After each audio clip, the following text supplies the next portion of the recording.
Hi guys, welcome back to my channel Pahal. और आज हम हमारी फीमेल की सबसे लास्ट थ्योरी के बारे में बात करने वाले हैं। That is the 10th theory, that is self worth and treatment theory.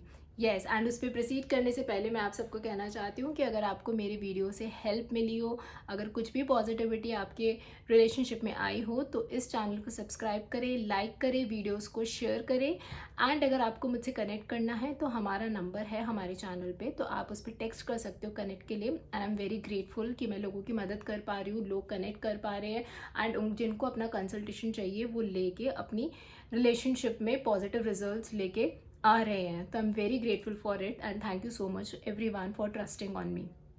तो अब हम प्रोसीड करते हैं हमारी 10th थ्योरी के बारे में, that is self worth and treatment theory. Okay, so this is about कि हाउ अपनी जो फीमेल्स हैं उनका मेल पार्टनर उनको कैसा फील करवाता है उनकी सेल्फ वर्थ को लेकर। ठीक है, फॉर एग्जाम्पल अगर मैं बोलूँ कि आप कंटिन्यूसली किसी को अप्रिशिएट करते हो, किसी को अच्छा बोलते हो, तो डेफिनेटली उनका कॉन्फिडेंस लेवल बूस्ट अप होता है, वो रिलेशनशिप में बहुत अच्छा फील करती है, उनका इमोशनल वेलबींग भी बहुत अच्छा रहता है। बट वहीं पर अगर आप अपने फीमेल पार्टनर को मोस्ट ऑफ द टाइम यही कहते हो, वो कुछ भी करती है कि ये तुमने क्या किया, यू आर नॉट इनफ, तो इसका मतलब ये है कि यार आप कहीं ना कहीं उनकी सेल्फ इस्टीम को भी डैमेज लेवल पे लेके जाते हो। तो शी थिंग्स कि यार मैं कुछ भी करूँ मुझे ऐसे ही सुनने को मिलता है, तो इट मीन्स वो अपनी सेल्फ वर्थ पे भी डाउट करना स्टार्ट कर देती है। और जब ये चीज़ आती है ना, तो फिर वो कहीं ना कहीं इस चीज़ से पीछे हटना शुरू कर देती है कि एक्चुअली प्रॉब्लम कहाँ है।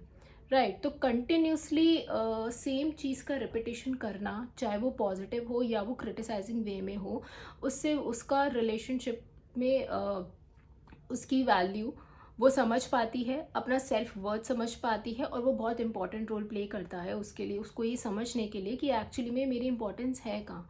मतलब ऐसा मैंने क्या किया है कि बार बार मुझे सामने वाला क्रिटिसाइज़ कर रहा है। और सेम ही वे पे अगर पॉजिटिव में अगर आपका मेल पार्टनर आपको अपनी फीमेल पार्टनर को बहुत अच्छे से मतलब अप्रिशिएट करता है, तो वो अप्रिसिएशन फील करती है, उसका एक कॉन्फिडेंस लेवल बूस्ट अप होता है, उसका एक एक बहुत अच्छे तरीके से वो हील करती है।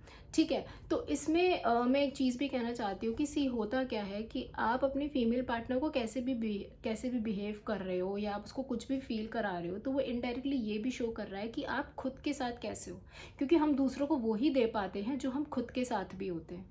ठीक है, तो ये चीज़ आप पे भी आती है कि अगर आप उसको हमेशा से नेग्लेक्ट और बहुत ही क्रिटिसाइजिंग फील करा रहे हो, तो मतलब डेफिनेटली आप खुद से भी कहीं ना कहीं खुश नहीं हो, आप खुद की भी कोई ना कोई एबिलिटीज़ पे डाउट करते रहते हो। बट अगर आप किसी को प्रेस कर सकते हो, it means you have that goodwill in your heart that you can press, and वो तो आपकी पार्टनर है। राइट, तो आई थिंक सेल्फ वर्थ अगर आपने कंसिस्टेंटली एक अच्छे पॉजिटिव नोट पे अपने फीमेल पार्टनर को फील कराते हो, तो ये रिलेशनशिप को बहुत प्यारा भी बनाती है, उनको भी बहुत पॉजिटिव वे में हील करती रहती है। जो भी फीमेल हैं आपकी पार्टनर्स, उनको वो बहुत पॉजिटिव वे में हील करती रहती हैं, और एक तरीके से उनका कॉन्फिडेंस बूस्ट अप होता है। ओके, तो वो अपने आप को भी अप्रिशिएट करती है, अपनी सेल्फ वर्थ पे फिर वो ऐसे डाउट नहीं करती है, तो उस जोन में तो आप लेकर ही मत जाओ उनको।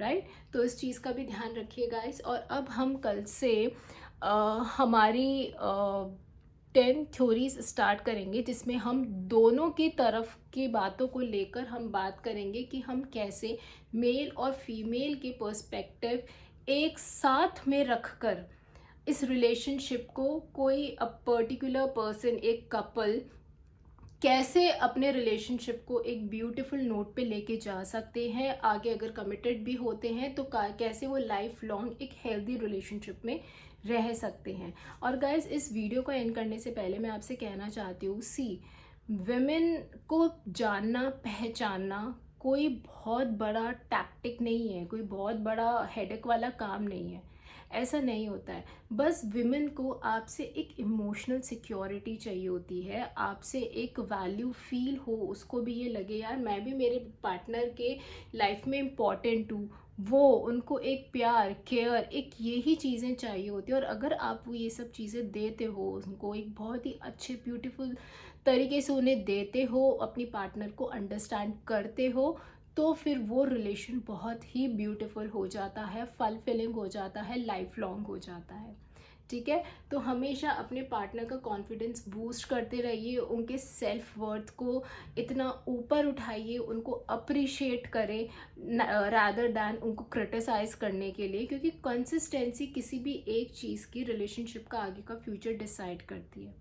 चाहे वो कंसिस्टेंसी आपकी इमोशनल सिक्योरिटी में हो, आपकी केयरिंग में हो, आपकी अंडरस्टैंडिंग में हो, आपके कम्युनिकेशन वे में हो, मतलब जो पॉइंट्स हमने 10 थ्योरीज में करे तो उनमें एट लास्ट कंसिस्टेंसी होना बहुत ज़रूरी है। क्योंकि जहाँ पे ही वहाँ सेल्फ वर्थ पे डाउट आना स्टार्ट हो जाता है फीमेल की तरफ से, वो भी उस चीज़ पे कट ऑफ होना स्टार्ट कर देती है। बिकॉज एज सून उनको अपनी रिस्पेक्ट पे वो चीज़ लगती है, वो एकदम से चुप हो जाएगी, वो एकदम से चुप हो जाती है। फिर आप भी फिगर आउट नहीं कर पाओगे, क्योंकि पहले वो 100 टाइम्स बहुत ट्राई करेगी, लेकिन लास्ट में फिर वो खुद अपने आप चुप हो जाती है, क्योंकि उसके पास हिम्मत ही नहीं बचती खुद को बोलने की, खुद को एक्सप्लेन करने के लिए, वो सब बंद कर देती है।